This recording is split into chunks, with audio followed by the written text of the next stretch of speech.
नमस्कार दोस्तों, मैं संतोष बड़ुके आप सबका फिर से एक बार स्वागत करता हूँ स्मार्ट स्कूल में। आज हम देखने वाले हैं हिंदी व्याकरण का एक भाग सर्वनाम। चलो करते हैं शुरुआत। सर्वनाम संज्ञा के बदले वाक्य में प्रयुक्त होने वाले शब्द को सर्वनाम कहते हैं। मतलब वाक्य में जो शब्द संज्ञा के बदले में उपयुक्त होता है उसे सर्वनाम कहते हैं। किसी वाक्य या परिच्छेद में बार बार नाम को दोहराने की जगह या संज्ञा को दोहराने की जगह संज्ञा के बदले हम जिस शब्द का उपयोग करते हैं उस शब्द को सर्वनाम कहा जाता है। वास्तव में सर्वनामों के शब्दों का कोई अर्थ नहीं होता है। वे जिस संज्ञा के लिए उपयोग किए जाते हैं उनका वही अर्थ होता है।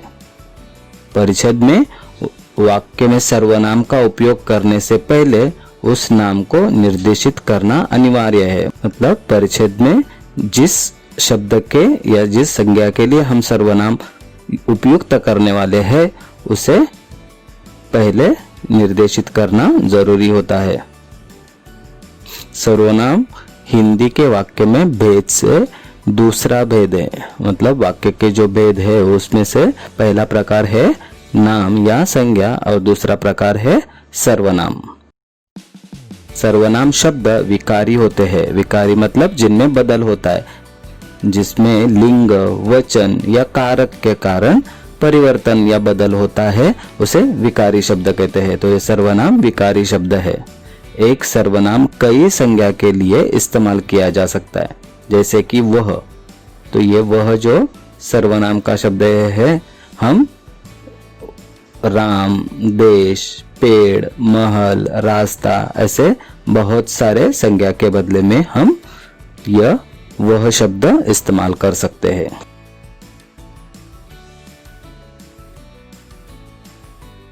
नीचे दिए गए कुछ उदाहरणों से हम तुरंत समझ जाएंगे कि सर्वनाम क्या है। तो यहाँ पे एक परिच्छेद दिया है जहाँ लिखा है आकाश स्कूल जाता है, आकाश खेल रहा है, आकाश दोस्तों की मदद करता है, आकाश ने तैरना सीख लिया है। तो ये 4 वाक्य है और हर वाक्य में आकाश आकाश आकाश दिया गया है। तो इन अनुच्छेद में आकाश यह शब्द बार बार दोहराया गया है। उससे बचने के लिए हम निम्नलिखित बदलाव करेंगे। मतलब हम इसी परिच्छेद को कुछ बदल के लिखेंगे, जैसे कि आकाश स्कूल जाता है। तो ये पहला वाक्य ऐसा ही रहा है, आकाश स्कूल जाता है, उसमें कोई भी बदल नहीं है। लेकिन दूसरे वाक्य से हमने लिखा है वह खेल रहा है, वह दोस्तों की मदद करता है, उसने तैरना सीख लिया है। मतलब बार बार आकाश इस्तेमाल करने की जगह पे हमने वह, उसने ये शब्द यहाँ पे इस्तेमाल किए हैं। उपयुक्त परिच्छेद में परिच्छेद 1 में आकाश के बजाय हमने यहाँ पे 2 में वह, उसने इसका उपयोग किया गया है। अर्थात वाक्य का अर्थ बदले बिना, मतलब यहाँ पे जो वाक्य का अर्थ है वही अर्थ यहाँ पे है। यहाँ पे अर्थ नहीं बदला है, लेकिन वाक्य में आकाश की जगह हमने वह शब्द इस्तेमाल किया है।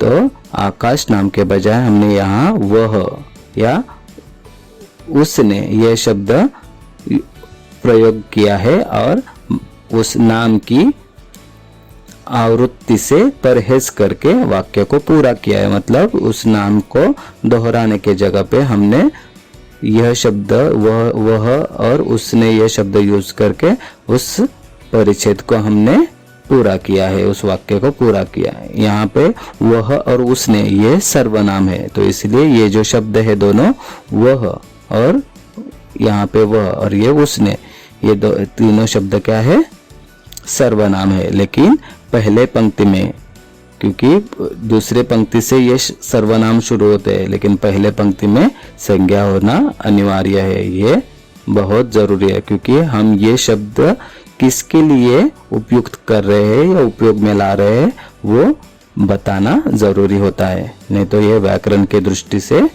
गलत हो जाएगा। ठीक है। इस तरह से हमने सर्वनाम मतलब क्या है सीख लिया है। अभी हम सर्वनाम के प्रकार देखेंगे। तो सर्वनाम के 6 प्रकार है। पहला प्रकार है पुरुषवाचक सर्वनाम, दूसरा है निश्चयवाचक सर्वनाम, तीसरा अनिश्चयवाचक सर्वनाम, चौथा है प्रश्नवाचक सर्वनाम, फिर है संबंधवाचक सर्वनाम और 6th वन है निजवाचक सर्वनाम। तो हम सभी प्रकार विस्तार से देखते हैं। तो चलो, पहला प्रकार है इसमें पुरुषवाचक सर्वनाम, पर्सनल प्रोनाउन।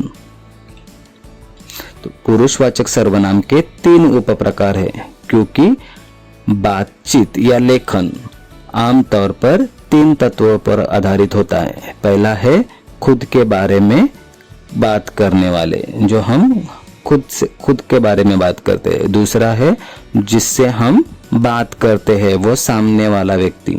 और तीसरा है जिसके बारे में बात करते हैं, मतलब वो वहाँ पे सामने या पास नहीं रहता है, लेकिन हम किसी और के बारे में बात करते हैं। तो वो 3 तत्व होते हैं। तो इसलिए ये तीनों तत्व पुरुष समूह में आते हैं, इसलिए इन सर्वनामों को पुरुषवाचक सर्वनाम कहते हैं। तो पहला प्रकार हम देखते हैं इसमें उत्तम पुरुषवाचक सर्वनाम, फर्स्ट पर्सन प्रोनाउन, मतलब खुद। जिन सर्वनामों का उपयोग हम अपने या खुद के बारे में बात करने के लिए या लिखने के लिए करते हैं, उन्हें उत्तम पुरुषवाचक सर्वनाम कहते हैं। खुद के बारे में हम जब बात करते हैं तो उस शब्द को उत्तम पुरुषवाचक सर्वनाम कहते हैं। उसके उदाहरण देखते हैं। मैं, मुझे, हम, मेरा, तुम, हमारा, अपना आदि। तो ये तुम नहीं आएगा इसमें, मुझे, हम, मेरा, हमारा, अपना आदि। तो यहाँ पे वाक्य कैसे होंगे? मैंने पढ़ना सीखा है, तो ये मैंने उत्तम पुरुषवाचक सर्वनाम है। हम आज साथ खेलेंगे, तो इसमें हम उत्तम पुरुषवाचक सर्वनाम। उत्तम पुरुषवाचक सर्वनाम का दूसरा प्रकार है मध्यम पुरुषवाचक सर्वनाम, सेकंड पर्सन प्रोनाउन। जिन सर्वनामों का उपयोग हम सामने वाले व्यक्ति को संदर्भित करने के लिए करते हैं, उसे मध्यम पुरुषवाचक सर्वनाम कहते हैं, सामने वाले व्यक्ति को संदर्भित करने के लिए। जैसे तू, तुम, आप, आपके, आपका, आपने आदि। तो ये सारे मध्यम पुरुषवाचक सर्वनाम के उदाहरण है। यहाँ पे वाक्य है तुम कहाँ जा रहे हो, तो ये तुम। क्या आप हमारे साथ खेलेंगे, तो यहाँ पे आप। तो ये तुम और आप, ये मध्यम पुरुषवाचक सर्वनाम के उदाहरण है।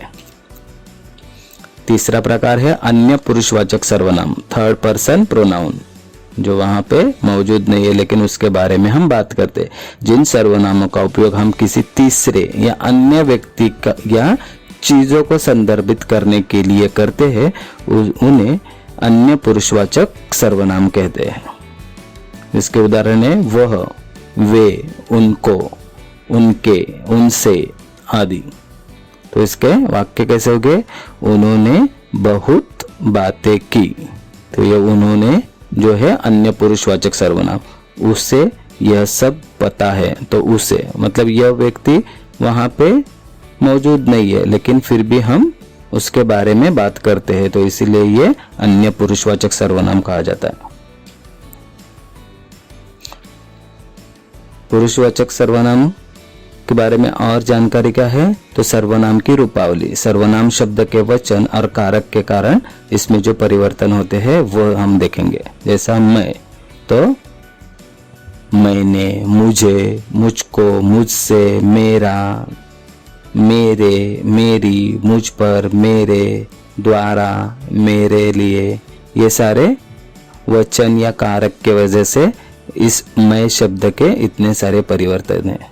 जैसे हम के, हमने, हमसे, हमारा, हमारे, हमारे लिए, हमको, हमें, हम पर, हमारे, हमारे द्वारा, आप, आपने, आपका, आपको, आपसे, आपकी, आपके लिए, आपके द्वारा, तू, तूने, तुझे, तुझसे, तुझको, तुझ में, तुझ पर, तेरा, तेरी, तेरे लिए, तेरे द्वारा।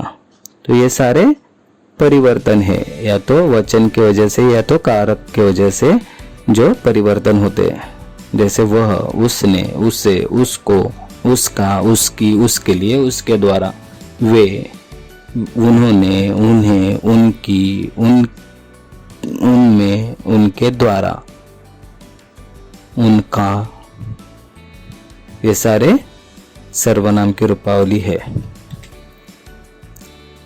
अभी हम सर्वनाम का दूसरा प्रकार देखेंगे, निश्चयवाचक सर्वनाम। जो सर्वनाम किसी निश्चित वस्तु या व्यक्ति को सूचित करने के लिए उपयोग किए जाते हैं, उन्हें निश्चयवाचक सर्वनाम कहा जाता है। किसी निश्चित वस्तु को सूचित करने के लिए, जिसके उदाहरण है इस पर, उस पर, इसे, उसे आदि। तो इसके वाक्य क्या है? वह भावी का खिलौना है। मतलब ये वह जो शब्द है उससे हमें पता चलता है कि ये जो खिलौना है भावी का ही है, निश्चित हो जाता है वो। इसीलिए ये जो वह है उसे हम निश्चयवाचक सर्वनाम कहेंगे। इस पर रुद्र का नाम लिखा है, वह तो मेरी किताब है। तो सर्वनाम की रूपावली इसमें भी परिवर्तन क्या होता है? यह, तो यह का परिवर्तन क्या आएगा? इसने, इसे, इसको, इससे, इसका, इसके, इसकी, इसके लिए, इस पर, इसके द्वारा। ये, तो ये का होगा इन्होंने, इन्हें, इनको, इनसे, इनकी, इनके, इनके लिए, इनके द्वारा। वह का उसने, उसे, उसको, उसका, उसकी, उसके लिए, उसके द्वारा। वे का उन्होंने, उन्हें, उनकी, उनका, उनमें, उनके द्वारा। तो ये सारे सर्वनाम की रूपावली के परिवर्तन है। तीसरा प्रकार है अनिश्चयवाचक सर्वनाम। जो सर्वनाम किसी अनिश्चित वस्तु या व्यक्ति को दर्शाने के लिए उपयोग किए जाते हैं, उन्हें अनिश्चयवाचक सर्वनाम कहते हैं। मतलब पहला वाला जो निश्चित, मतलब उससे पता चलता था कि ये उसी का है। अभी ये जो शब्द है इनसे किसका है उसके बारे में पता नहीं चलता है, अनिश्चित वस्तु। तो उन शब्दों को हम अनिश्चयवाचक सर्वनाम कहते हैं। उसके उदाहरण क्या है? कोई, कुछ। तो वाक्य देखेंगे तो हमें पता चलेगा कि वहां कोई खड़ा है। मतलब ये जो शब्द है कोई, तो इससे हमें कौन है वो पता नहीं चलता, तो इसीलिए इन सर्वनामों को अनिश्चितवाचक सर्वनाम कहते हैं। थैली में कुछ तो है, मतलब थैली में है जरूर, लेकिन क्या है वो मालूम नहीं है, तो इसीलिए इन शब्दों को अनिश्चयवाचक सर्वनाम कहते हैं। अभी सर्वनाम की रूपावली, इसमें भी सर्वनाम के वचन और कारक के कारण जो परिवर्तन होते हैं तो वही है। जैसा कोई, तो किसी ने, किसी को, किसी के द्वारा। कोई, किन्हीं ने, किन्हीं को, किन्हीं के द्वारा। तो ये जो उदाहरण है अनिश्चितवाचक सर्वनाम के है। सर्वनाम का चौथा प्रकार है प्रश्नार्थक सर्वनाम, इंटरोगेटिव प्रोनाउन। किसी प्रश्न को पूछने के लिए वाक्य में प्रयुक्त होने वाले सर्वनाम को प्रश्नार्थक सर्वनाम कहते हैं। किसी प्रश्न को पूछने के लिए वाक्य में प्रयुक्त होने वाले सर्वनामों को या उपयोगी होने वाले सर्वनामों को प्रश्नार्थक सर्वनाम कहते हैं।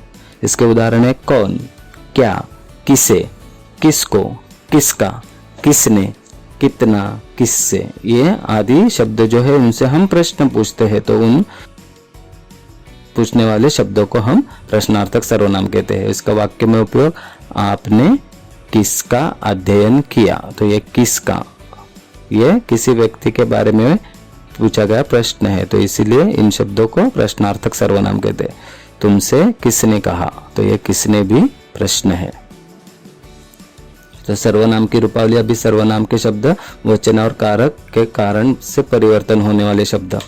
तो इसमें कौन, तो कौन में किसने, किससे, किसको, किससे, किसके, किसके लिए, किसमें, किस पर, किसके द्वारा आदि। कौन, तो किन्होंने, किन्हें, किनका, किनके, किनकी, किनके लिए, किनके द्वारा, ये सारे शब्द प्रश्नार्थक सर्वनाम में आते हैं। सर्वनाम का 5वां प्रकार है संबंधवाचक सर्वनाम। दो उपवाक्यों में संबंध दर्शाने वाले सर्वनामों को संबंधवाचक सर्वनाम कहते हैं। दो उपवाक्य होते हैं, उनके बीच में जो संबंध दिखाता है तो उन शब्दों को हम संबंधवाचक सर्वनाम कहते हैं। इन सर्वनामों का उपयोग मिश्रित वाक्यों में ही किया जाता है। मिश्रित मतलब दो वाक्य, दो या दो से ज्यादा छोटे वाक्य इस वाक्य में होते हैं, उनको मिश्रित वाक्य कहते हैं। तो ये दो वाक्यों को जोड़ने वाला शब्द है। उदाहरण जो, वही, जो, वह, जिसे, उसे आदि। तो ये संबंधवाचक सर्वनाम है। हम वाक्य देखेंगे तो हमें तुरंत समझ में आएगा। जिसे जो चाहिए उसे वो मिल जाए, तो ये जिसे और उसे, ये दो जो शब्द है तो इनको हम संबंधवाचक सर्वनाम कहेंगे। जो मेहनत करता है वही सफल होता है, तो जो और वही, हम जो चाहे उसे हासिल कर सकते हैं। तो जो और उसे, तो ये जो शब्द है जो और उसे, ये संबंधवाचक सर्वनाम है। तो इसके परिवर्तन वाली सर्वनाम की रूपावली देखेंगे। जो, तो जो का जिसने, जिसे, जिसको, जिसकी, जिनने, जिनके लिए, जिसमें, जिसके द्वारा। जो, जिन्हें, जिन्होंने, जिन्हें, जिनको, जिनसे, जिनका, जिनकी, जिनकी, जिनके लिए, जिनमें, जिन पर, जिनके द्वारा आदि। ये सारे शब्द जो है वह संबंधवाचक सर्वनाम है। सर्वनाम का आखिरी प्रकार है निजवाचक सर्वनाम। जिन सर्वनामों का उपयोग हम स्वयं या अन्य स्वयं इस अर्थ से मुख्य संज्ञा या सर्वनाम के बाद किया जाता है, उन्हें निजवाचक सर्वनाम कहते हैं। खुद के लिए जो उपयुक्त होने वाला शब्द रहेगा या जो सामने वाला है उसके लिए भी वो खुद के लिए जो उपयुक्त होगा शब्द, उसे हम निजवाचक सर्वनाम कहेंगे। उदाहरण देखेंगे। आप, स्वयं, खुद, आपने। तो वाक्य देखते हैं। मैंने खुद इसकी कोशिश की है, तो ये मैंने खुद, तो ये खुद जो शब्द है वो निजवाचक सर्वनाम है। मतलब ये मेरे लिए मैंने उपयुक्त किया हुआ शब्द है। तो आप इसे स्वयं करेंगे, तो यह भी आप मतलब जो कोई सामने रहेगा हम उसके लिए ये शब्द उपयुक्त करते हैं कि आप इसे स्वयं करेंगे, तो आप खुद इसको करो, स्वयं करो। तो ये जो शब्द है स्वयं या आप, ये निजवाचक सर्वनाम के उदाहरण है। धन्यवाद। इस तरह से आज हमने सर्वनाम और सर्वनाम की व्याख्या क्या होती है वो देखा, और सर्वनाम के प्रकार क्या होते हैं और उसके उदाहरण भी हमने पूरे अच्छे तरह से समझ लिए। अगर आपको ये वीडियो पसंद आई है तो इसको ज़रूर लाइक कीजिए और आपके दोस्तों के साथ इसको शेयर भी कीजिए, और हमारे चैनल को सब्सक्राइब करना बिल्कुल ना भूलना, और बेल आइकन भी प्रेस करके रखो ताकि इस तरह की जो एजुकेशनल वीडियो रहेगी वो उसके नोटिफिकेशन आपको जल्द से जल्द मिल सके। धन्यवाद।